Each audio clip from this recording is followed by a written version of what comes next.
উসমান হাদি আমাদের হয়ে আসমান থেকে বাংলার জমিনে নেমে আসবে।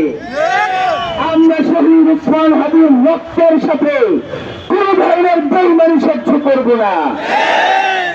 প্রিয় ভাইরা, শহীদ উসমান হাদি আপনাদেরকে বারবার একটা কথা বলতো যে আমি 5 বছরের জন্য বাংলাদেশের রাজনীতি করতে আসি নাই, আমি বাংলাদেশের রাজনীতি পরিবর্তন করার জন্য এসেছি।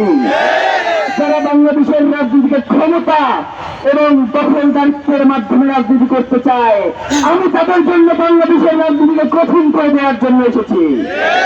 আপনারা দেখেছেন শহীদ উসমান হাদি জীবিত থাকা অবস্থায় ফজরের পরে বিভিন্ন মসজিদের সামনে গিয়ে আপনাদেরকে গিয়ে দাঁড়াইতো, বলতে যে আমারও ভোট দেওয়া লাগবে না, আপনারা বাংলাদেশের এমন কাউকে ভোট দেন যে ইনসাফের কথা বলে, যে বাংলাদেশের স্বাধীনতা সার্বভৌমত্বের পক্ষে লড়াই করে, যে বাংলাদেশকে চায় দিল্লির পাশাত্য থেকে বেরিয়ে আসুক, তাকে আপনারা ভোট দেন। সুতরাং শহীদ উসমান হাদির যে আদর্শ, শক্তির সাথে আমাদেরকে ইনসাফ করতে হবে।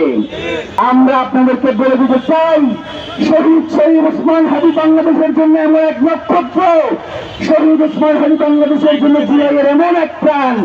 আপনারা যতই চেষ্টা করেন না কেন, শহীদ উসমান হাদিকে আপনারা কোনোভাবেই জনতা থেকে বিচ্ছিন্ন করতে পারবেন না।